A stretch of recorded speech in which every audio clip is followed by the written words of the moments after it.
So we do have a special guest in the studio tonight. Let me bring her up right there. There she is right there. Welcome to the studio tonight. How are you this evening? And this is Manaco. Mm-hmm. That's how you pronounce it? Manaco?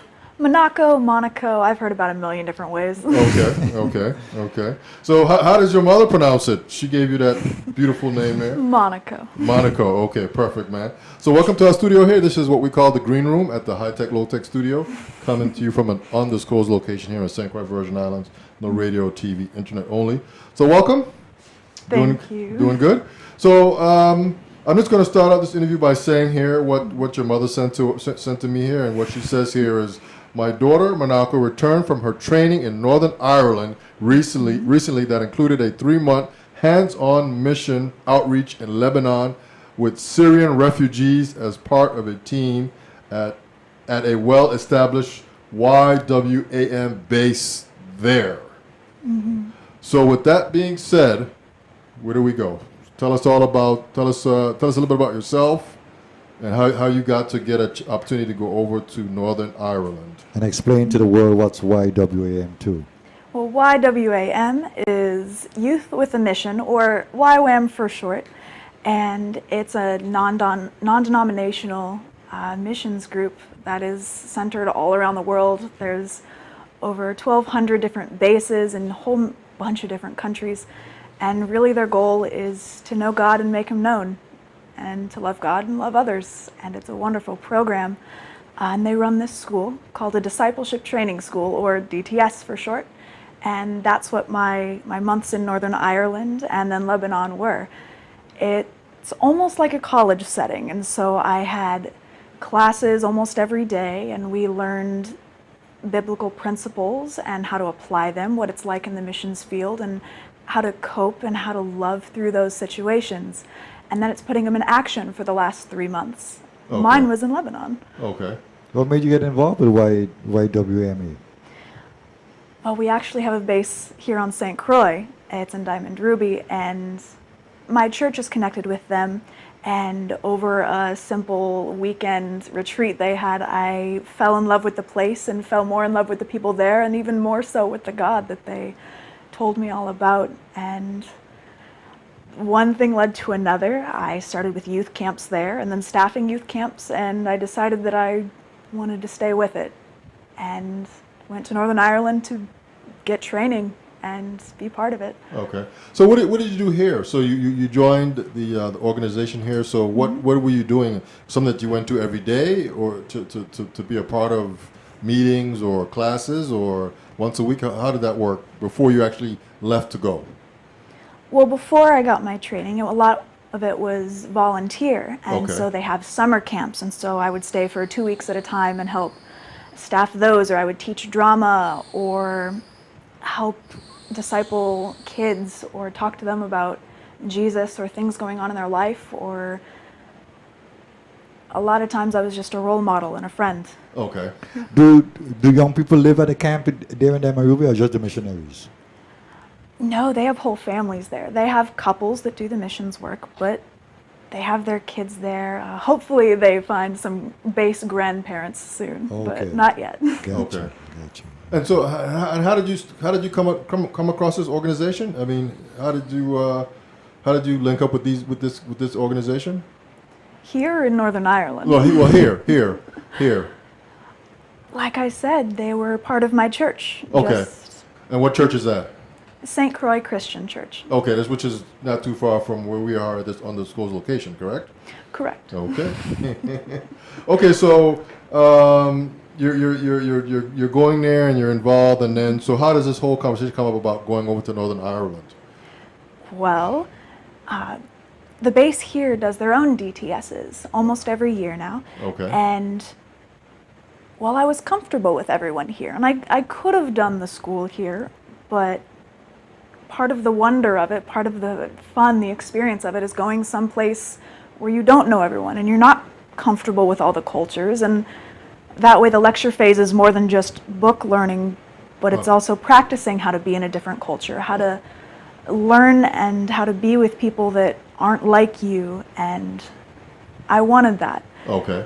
And since there's so many schools going on, I just decided to pray about it. Okay, God, where should I go? And I just felt like Northern Ireland. And I couldn't tell you why. Okay. Did you have an option? Did you have options? Of Oh, places? yes. What were some of the other places that you could have potentially went to? I could have gone to Kansas City. My friend would have loved that one. Okay. There's a big base in Hawaii that likes to do that there. There's ones all over Europe, Netherlands. There was a base in Lebanon. They're doing schools now. Think of a country. Okay. It's probably having a DTS. Okay. Okay. All right. So you're getting prepared. I mean, did you have to do any kind of special preparation before you traveled? I know sometimes you have to take medical shots. Oh, yes, definitely. Anything like that to prepare yourself for the actual travel overseas? Lots of vaccines. I had to pack a winter coat because it's Northern Ireland, and it turns out it's rainy and cold there. But a lot of it was just being willing to give up the time. Okay. It's 6 months, and while it counts towards credit hours in the University of Nations, which is a university run through YWAM itself, it's giving up that time. Yes. Okay. So, you say you're going back for a 2-year volunteer post in Lebanon, Yes, I am. and you've been to Lebanon before. Mm-hmm. How is it? How is the culture over there? What's it like being in Lebanon, being in a place in the Middle East? It's surprisingly a lot like here. We use the term warm climate. Here as in St. Croix here? Here as in St. Croix here. Okay. Interesting comment. The people are a lot the same. They're very hospitable. If you pass by them on the street, you say hello. If you knock on the door, if they know you, if you pass by, you're always greeted with a smile. And they love tea. They absolutely adore tea there. You will always have a cup. But no matter how big the city gets or how small, it always has that close, like something's going to be passed by the grapevine kind of feel. Okay. And it's very different too. You could say the obvious ones like, oh, it's the Middle East and they're wearing hijabs or they look different. But mostly what I find is different is they like architecture. Okay. They like to make buildings look different. They're not into bright colors, but this balcony will be different than this one, and you go down this street and everything will look completely different. And they absolutely adore change. And Change? change. Okay. And whilst not all of it is good, and no place has it ever all been good, but there also is. Like recently, they've been having a lot of refugees from Syria come in to Lebanon. Yes. And like a lot of places, they worry about, okay, well, how is this going to change us? And, our culture, what about that? And our language, and what all will this do? But they welcome them in anyway. Okay. And they serve their tea. And the cities change and sometimes get rebuilt in funny ways. And it ebbs and it changes. And while it's not all sunshine and rainbows, they don't always get along. Okay. They try. Okay. Were you scared over there? Have you ever walked down a busy city street? Maybe even late at night. There's there's neon lights, and sometimes I feel uncomfortable because I'm passing a dark alley, but you know that you're not in any huge immediate danger. That's kind of what it feels like. It feels like every other big city. I was never threatened there. I didn't ever feel in any danger. There are cities where it's very Muslim and you're aware of that. There are towns where there's bullet holes from previous problems. But I've come to find that people are people wherever you go, and the history that they have, it's not invisible. Okay. But it also doesn't define them. It doesn't change them or make them monsters. Okay. So you left here, went to Northern Ireland and spent some time there, and then from Northern Ireland you went to Lebanon. Yes. And did you go back to Northern Ireland before you came back here, or you just? Mm-hmm. Okay. Okay. How many people went with you? It was just you alone, or you had a group of you guys? Well, the whole school was 21, and then 11 of us, 3 of those were staff, went to Lebanon. the other two groups went to Rwanda and Burundi, and then France to work with the refugees there. Okay. So if you look at your screen on the left there, is that a picture of some of the people that went with you, or is that some of the folks that were there? That's some of the people I worked with and some of the other trainees along with me. Okay, so I'm just going to flip that up right there. Just tell us a little bit about this picture real quick. Well, if you look all the way to the left, you'll see my friend Chloe in the purple shirt. And if you look all the way to the right, that's Musa. He's South African and the most difficult and wonderful person to work with. Okay. Next to him is Yasmin, who's from Sweden. Next to her is, well, a couple. That's James and Sandy. And she found out she was pregnant on our Lebanon trip, and she took it like a trooper, and she had some sick days, but it's the most wonderful team to work with, and they're all so kind. The family in the middle, oh goodness. I wish I could say that I remembered their names, but there's too many people to keep track of. But they live in this banana plantation behind the YWAM base there, and they love visitors. Okay. At any time you could go and knock on their door and they would, marhaba, hello, and welcome you in. And you would come and sit down and you would talk about the weather and how are the kids doing. And let's talk about the hard stuff. Okay. So what is Northern Ireland like? It's completely a fairy tale. It was like waking up in a storybook every morning. It's like you would expect. It's green everywhere. It's green and cold. Oh, there was a few mornings it frosted. I didn't die. I thought I was going to. I didn't. But you walk down the streets and it's like cobblestone and there's smokestacks going up and there's like 3 pubs just walking 2 blocks, and the people they're equal parts gruff and welcoming, which is hilarious because they'll grunt at you hello and it'll seem very off-putting, but then they'll smile. Okay. Let me ask you something, Manaco. When you go to Northern Ireland, do they have a base there too? Like they have a base of YMWA there also? Yes, they do. They call theirs Ancuin, Okay. which means harbor in Irish. They like to welcome people in, like a ship coming in from a storm. Right. A safe place to land, but also a place to send people out, like me, to Lebanon, to go do great things in other places. Okay. Okay. So when you get to Lebanon, so what more specifically were you doing there? You say you were dealing with the Syrian refugees. I mean, what was a typical day there like? I mean, you get up in the morning and, I mean, what were some of the things that you were involved with? Well, my team did 2 things. Usually we would split in half and swap between the 2. First, I wouldn't say my favorite because they're both my favorite, but my favorite was going to this refugee school. It was called King's Kids. We were trying to make it so clear to them that you are worth something, you're not just a refugee, but we got to also teach them English and Arabic. Not us, there were other fantastic teachers there, and math, and I got to teach art. I like to do origami, so paper folding, and so now you will find a whole bunch of little refugee children walking around making dogs and frogs and all kinds of things out of paper that they find. And gym class. You have never seen a group of kids that were so in love with soccer or football there. It's football there. Football, yeah. And they like to climb on you. The kids do? Oh, yes. Okay. You are a human jungle gym for as long as you are there, and I embraced it. I did well. I flung them around like rag dolls, and we played merry-go-round, and we did a whole bunch of things. And, my friend Daniel, he struggled with it. Okay. But so he became the monster of the playground. He would rah, yell, and they would run from him and giggle, and then he would go find a corner again, and they would come flock around. Okay. And he'd surprise them again. But it was basically always playtime there. Okay. So is sort of the classroom / education setting like it is here in the States? As close as they could get to it there. Okay. So in the classroom that you were, was it like second graders, third graders, or was it just a mix of?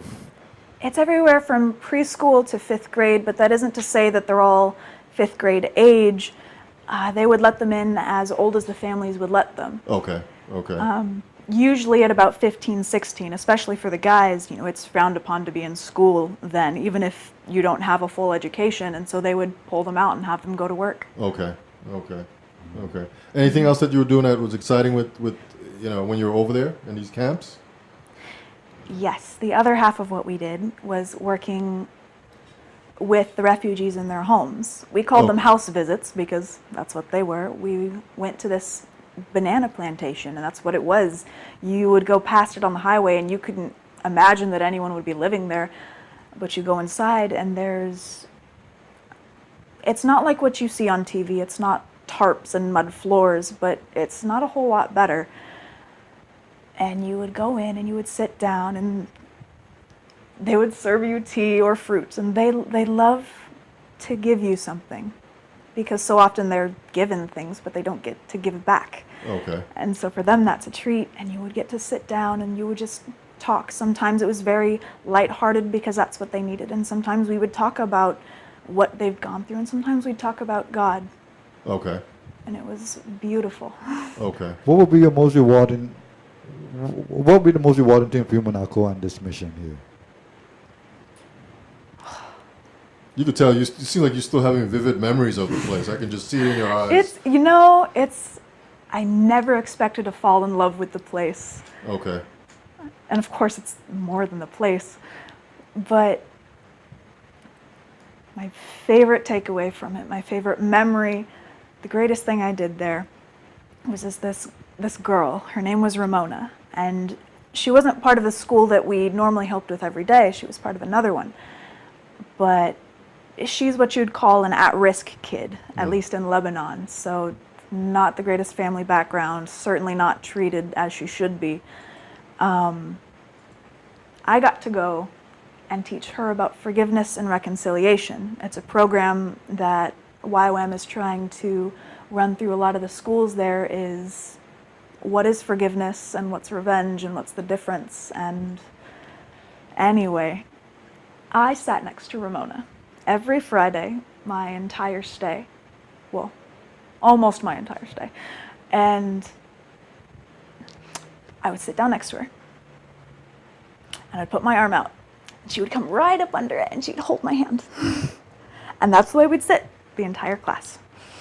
And at the end we'd always gab and talk about what we'd learned, or oh, your hair looks really pretty today, thank you, and little girl things. And then we talk about serious things like, hey, how's your family doing? And my brother's really sick right now and it's really hard.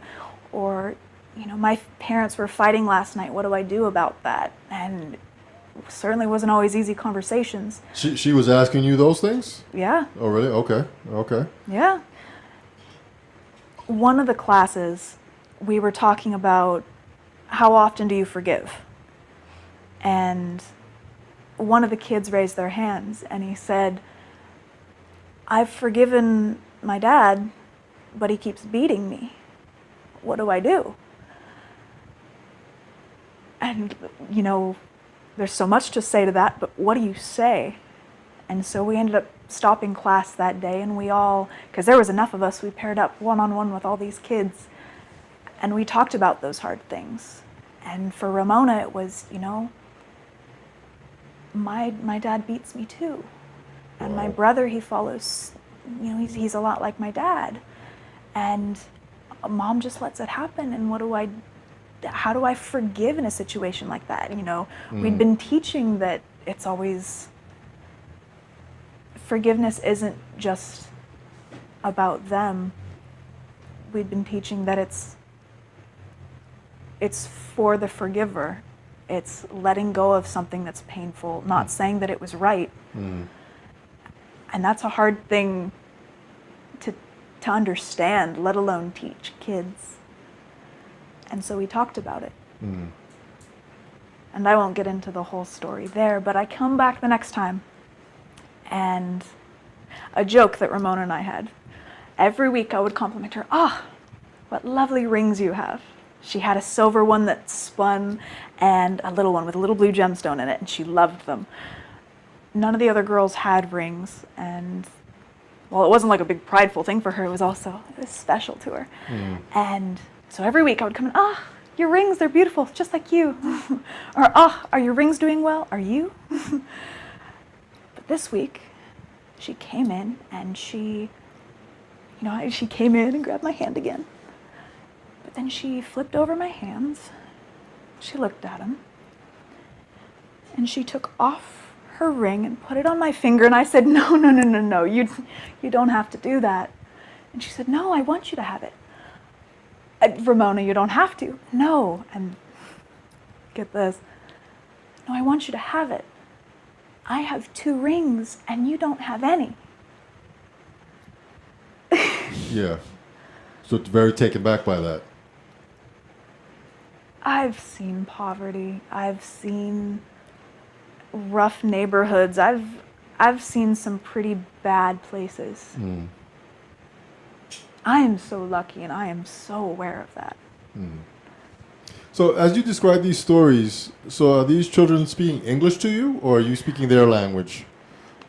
Unfortunately, I only know a few words in Arabic, but at least with Ramona and her class at that school, she'd grown up there, and so she was already in 5th grade, and they'd been learning English ever since she'd come, and so she was very fluent in it. Oh, really? Okay.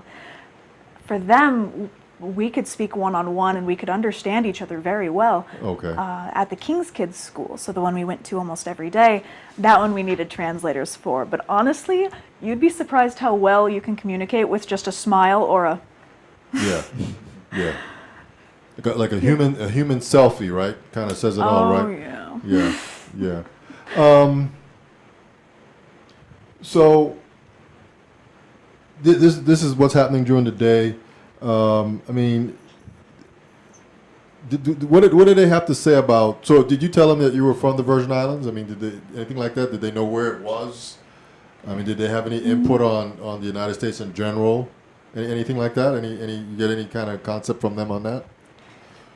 We kicked around the idea of bringing in a map one day and pointing out where all of us were from, but it really wasn't about us in that way. They knew that we were from far away and from different places, and for a few places, because we had some friends from Israel or a few friends from Lebanon or a few from Morocco or what have you, they knew some of the closer areas, but there were too many of us from too many different places to really memorize that. Okay, perfect. So, Manaco, I see here we're going to switch gears a little bit. Okay. You're sponsoring, you're having a dinner donation. Can Yes. you speak more on, can you speak in that? Well, seeing as though I'm going back to Lebanon for 2 years, starting this September, I've been fundraising. And the way that I decided to do that was, well, if people are going to serve me by giving, I should serve them, in this case, by doing 6-course dinners at my house on the veranda. My mother is a fantastic cook, and my father just the same. And, well, we figured we would give an experience that you can't give anywhere else. And so, actually, hey, Mom, why don't you come up here? You're good at this one. Yeah, Mom, why don't you come on Hey, and Mom. sit Your mic's right there. All right, hold on one second here. We're Are we going gonna. to share a mic? There's my Yeah. right there. All right, go ahead. No. Just hold on one second. We'll be right back. And just click the button.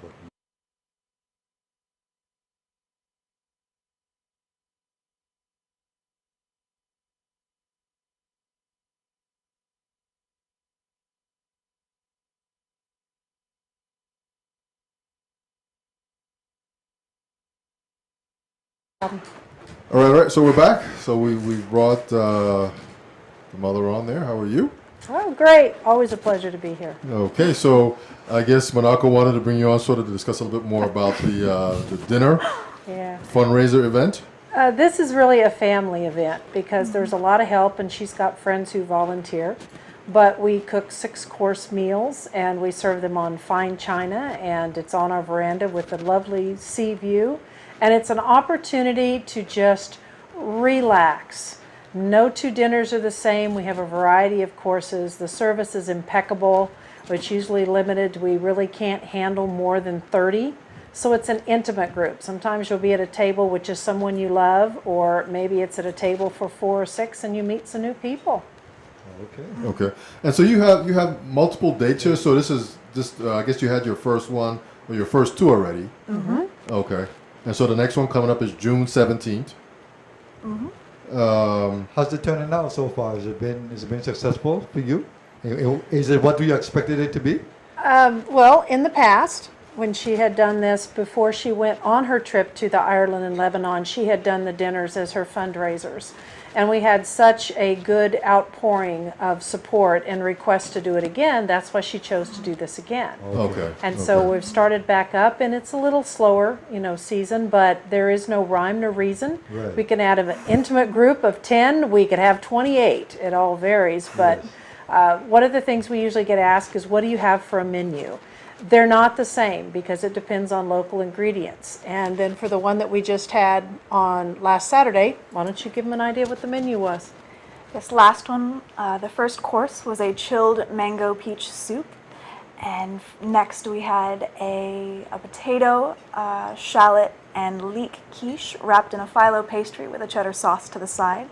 We had Italian yellow squash with yellow peppers. Ceviche. We had ceviche. Had a ceviche course. And for the main course, we had stuffed chicken breast and candied carrots. And for desserts, it's always my favorite, we do homemade sorbets and pies and home whipped topping, and it's different every time you go, and it's always fantastic. Yeah, and Okay. dessert this time was it was a pumpkin and breadfruit pie. Pumpkin and breadfruit. Yes. Yeah. So we use local ingredients, as much as we can, but very good. again, it's something that you don't see everywhere else. And so Yeah. all of our menus vary based on what's available.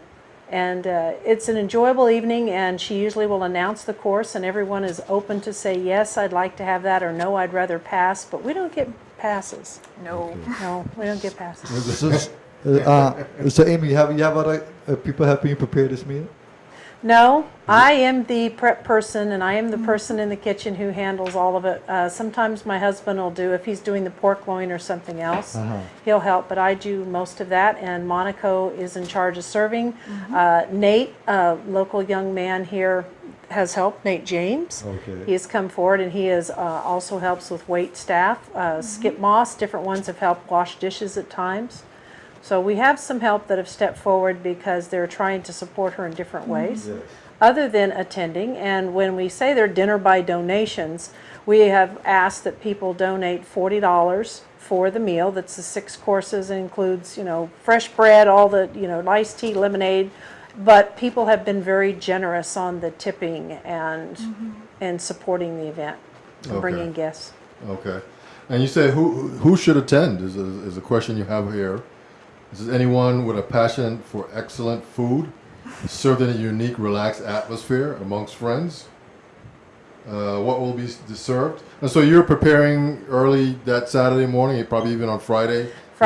Usually by Friday afternoon, we usually have a head count, and that can sometimes help me decide what I'm going to have on the menu, because with me in the kitchen, I'm doing the plating and working the courses, and we try to serve courses about every 15 to 20 minutes and then take a break for the main course. So that's it's a real easy evening. If we start about 6:30, you're usually done by about 8:30, but most people will sit and just visit. Okay. And new friendships come about, and so individuals are, oh, is Anna going to be here? Oh, great. How far in advance we got to make reservation for? We take reservations at any time, but I usually need to have the head count pretty much firmed by Friday night. Okay. So that with the serving, I do make extras because of the staff that we have that are helping us. Part of their incentive is that they also get to share some of the courses in the kitchen on the extra. Fair That's enough. part of staff pay is. Fair enough. Fair enough. Anything extra, I'll take it home with me. That's it. And so your next event coming up here is June 17th. You also, and these are all on Saturdays, and then the next one is July 1st, July 15th, July 29th, and then August 12th and August 26th. Yes, and the 26th will be getting pretty close to when she'll be ready to depart and go back to Lebanon. Okay. So when you leave this time, Manaco, how long are you going to be staying for? 2 years, or you're gonna be coming 2 back and years. forth? You come back and forth, or your trip gonna be for the 2 years straight? Part of being there means that I'll have to leave the country every 3 months, usually only a Okay, short right, skip out gotcha. and back in. Gotcha. But that leaves room for coming and visiting home, Okay. should the funds allow it. Fair So, enough. Yeah, but I would hope otherwise, to. yeah, otherwise she may just be going over to, where were you saying, Cyprus? Cyprus is common, yeah. Cyprus is common because she needs to leave for 24 hours. Oh, So some okay. just leave for 24 hours, spend the night, maybe visit another base, do something else, or as they have friendships that are formed, go stay there. Gotcha. And she had the opportunity to do that. When she came back stateside, there was a school that you wanted to go to that was in Baltimore. And so she was only home a week and a half and took off and did an additional training in Baltimore and had the opportunity to stay with 2 families there. Yes. Yeah. Mom took it like a trooper. I'd just gotten back for 6 months and I was already gone. But again, I got to work with the same couple that I had in Lebanon, Rami Okay. and Rula Talib, and they were running another forgiveness and reconciliation conference. So I got to work with them in that again in the U.S. Okay. Which is, it's easy to think about reconciliation, bigger problems in the Middle East, because, oh, we see those, and those are obviously a problem. But when it's in Baltimore and we're talking about, well, what are the U.S.'s problems, and what are we divided on, and how do we fix that? It takes it a lot closer to home, and it was very good. Okay. So did you attend college before embarking on this mission, or so you just graduated high school and then you just sort of found your way traveling down this path? Mm-hmm. Okay. And some people do it differently. Some go to college first or after. There's no specific time period that you have to do it. I just felt that this was when I should do mine. Okay. So, Mom, how do you feel about her being away for so long, and especially being overseas? You know, I always have these reservations about going overseas because of the atmosphere that's over there. But you say you feel very safe, you know. But how do you feel with her being gone? Now she's getting ready to embark on a 2-year trip. Well, for those who are watching that are parents, I've said you give your children wings to fly. I never expected them to take her to Lebanon. Okay. However, everyone has a purpose. Everyone has a life. And you've all made your choices, just like I have made my choices. I am excited about the fact she will have the opportunity to do international travel. I'm excited about the fact that she is looking for the purpose in her life. Some people never have the opportunity to do that. Right. Am I going to miss my daughter? Oh my gosh, yes. We joked about when she was away, we got 6-minute Skype calls. And the reason we got 6-minute Skype calls because that's all the internet there was at times. And so that makes the communication a little bit different. But at some point, I probably will make a trip to Lebanon and have my own boots on the ground just to see what it's like on where my Yes. daughter is. Yeah. Okay. Because that's important. The other thing is that when you start listening to the different countries, everyone that was in DTS that you spent time with, she literally has friends and contacts now all over the world. Yes. So you're looking at, she has the opportunity to be a truly global citizen, global person. Right. And none of that would have happened if we hadn't have moved to St. Croix. I'm convinced of that because it really opened her eyes to a different world.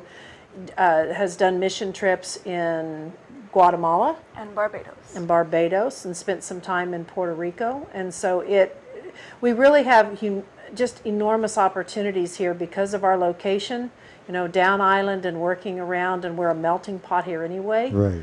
But it opens your eyes here in much different ways than your eyes are open stateside because we have the opportunities if we take them. Okay. Okay. So let me let me ask you, Amy. So you've been on our show a couple times in the past. So where was Manaco? Was she overseas when you were here, or? She's been close by most of the time. Okay. Okay. It's just taken that, well, it's taken that 6 months.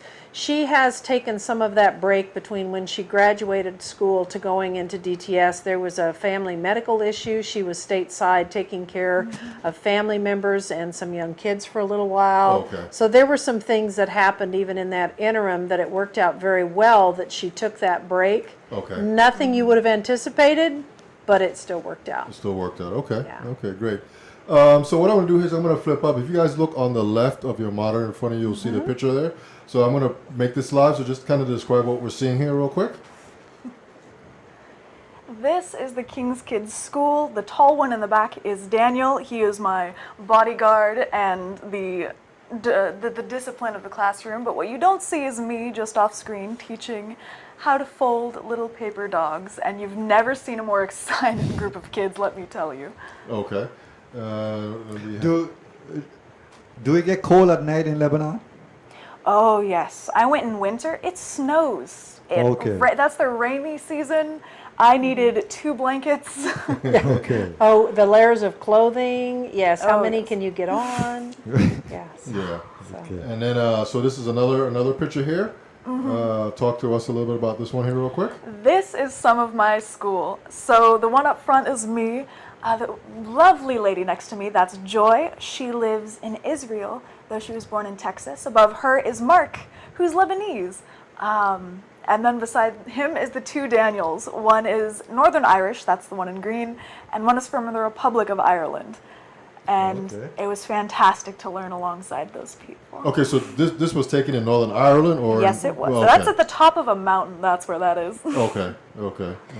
And even in going through the DTS, it was abundantly clear that there is a tremendous difference between Northern Ireland and the Republic of Ireland. So the entire dynamics of the class, not just with the setting, but from individuals coming from all over the world, is an entirely different learning opportunity. Okay. All right, so we have another picture here. This seems like just kind of maybe a picture of a city in the distance there, or a town of some sort. I believe this one was taken in the mountains of Jazin, which is farther north in Lebanon. We were visiting some family of some of our contacts there, and it is gorgeous there. They have like castles on hills and buildings and beautiful views. It's gorgeous. And then we got this last picture here. This is, I guess, some marina or something along those lines. Yes, that is in Byblos, and Looks like a bunch of water taxis there. Looks like maybe. a few, yes. Okay. And I've lived in St. Croix for years. I have seen some gorgeous sunrises and sunsets. Byblos has the most gorgeous sunset I've ever seen. Okay. All right. Perfect. You got any more questions, Sue? So how can they get in contact with you for the dinner donation? How do they reach out? Yeah. How did they reach out to you guys? You can call us or you can email us. The email is rher86@aol.com, and call at Call or text Call or to 785-224-8954. Easy directions. We're on the east end of St. Croix. We'd love to have you, and it'd be a wonderful evening. You gentlemen are certainly invited to come join us. We'd love to have you as our guests. Okay. All right. Thank you very much. I appreciate that. So when you did this last year, did you do like several dates as well? Yes. Okay. Kind of interesting there that you're doing Do it. you guys prepare vegetarian meals? Do we what? Prepare If you tell us in advance, any food allergy Vegetarians. or Yes. diet, Okay. Yes. we're welcome Gotcha. to cater to that. Yes. Okay. Okay. Because we have some of that. We have one individual who was allergic to beef, so we do nothing there. We had individuals who were vegetarian, so on the main meat dish, we substituted and we worked around that and did something a little different. Okay. We've had an individual who was allergic to dairy, so we adjust the menus when we know about those type of things. Okay, but just gotta let you know ahead of time. Yes. Yes. Fair That's enough. when you're making the reservation. Reservations, right. And also, like I said, we have tables for 2, 4, 6. 8 is a little bit tighter. But if they let us know, oh, we'd like an intimate table for 4, or you know what, put me with a group. I'd like to meet some new individuals. We Right. have some flexibility there. Okay. Okay. What is this thing here? I see here, Manaco's prayer requests. Is that what is that specifically? Is that anything of importance, I should say? I mean, I always find prayer rather important, but that's me. Just prayer points. I'm going away for 2 years, and while finances are certainly important, I also so very appreciate the prayers towards me. Okay. The thought put forward, the asking. Well, you have the list there, but pray that I would pick up the language quickly. Okay. Pray that I would make good friendships there and I would have deep not just God-centered conversations, but loving and life-building and forgiving conversations with people that have had a really rough time of it. Yeah. Yeah. I got you. So since you've been back, has anybody contacted you? Do you Skype with individuals over in Lebanon or text or any of that kind of stuff with them? Yes. Okay. Yes. Are they requesting you to come back right away? Well, they know that I'm coming back in September. Okay. It is going to be September. Okay, so that's already been signed, sealed, and delivered on. Okay. Not quite, but very soon. Very soon. Okay. Okay. Perfect. Well, Soup, you got any final thoughts? Any final questions, man? Manaco, I wish you the best. And It sounds whatever you're doing. interesting, man. Yeah, man. Thanks. And it seems very rewarding too. You know, so just continue doing what you're doing and go with faith, with patience, and a lot of love. You know, and I think you'll be all right. Yeah. Here, right next to your picture, you have live, laugh, and love. Is that sort of your mantra? Your mantra for dealing with life and people and life situations? That is? Okay. Yeah, Okay. pretty much.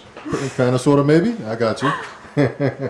Well, we want to thank you guys for coming into the studio. If there's anything that you guys want to add real quick. Anything finally you want to say, Manaco? Yeah, anything that you guys want to add to tie it all together real quick? People are people everywhere you go. Okay. Don't, just because you haven't met someone from another place, from another culture, don't think that that makes them so very different or so very dangerous. Okay. That's all I got. That's all you got? That's all I got. Thank And- you so much for your time, and thank you, viewers. It's been wonderful talking with you. Yes. And Amy, you have anything that you want to sort of... You know, the older we get, you think different things, but for anybody who's watching, now is the time for you to explore. Now is the time for you to dream. Now is the time for you to live some of those dreams, because nobody is promised tomorrow. Yes. And in the days that we live in, I know one of the things people have said is, you know, aren't you afraid? Aren't you afraid for her to go there and all the things that can happen? I can tell you that I've also reached the point where when it's your time to go, it's your time to go. It doesn't matter where you are or what you're doing. I believe that she's going with a purpose. Everybody has a purpose. Yes. Go live your purpose. And everybody has that opportunity to go live their purpose. All right. On that note, Soup, any final words? Again, Amy and Manaco, thank you very much. Manaco, I wish you much success. May the Most High guide you and bless you. Rastafari live, one perfect love. Yeah, we like to say one perfect love is our prayers and his blessings. When you put it all together, you get one perfect love, man. So on that note, we're out. We do have a show lined up for tomorrow, Thursday, June 8th at 8 p.m. I want to thank our guests tonight. You guys wave to the crowd one more time. Thank you guys so much. Thank you. And do get in contact with these young ladies here about their Manaco's Dining by Donation fundraiser. It's for a good cause. Reach them at 785-224-8954, or their email address is rher86@aol.com. AOL? Yes, AOL. I've had that one ever since emails came out, and I've kept it. Okay, yeah, I think they were one of the first. So on that note, we want to thank everybody for tuning in tonight. You guys have a great evening. Be safe, and we're out. I just want to say real quick that this is the It's Your Perspective Talk Show every Tuesday, Wednesday, Thursday, 8 p.m. until.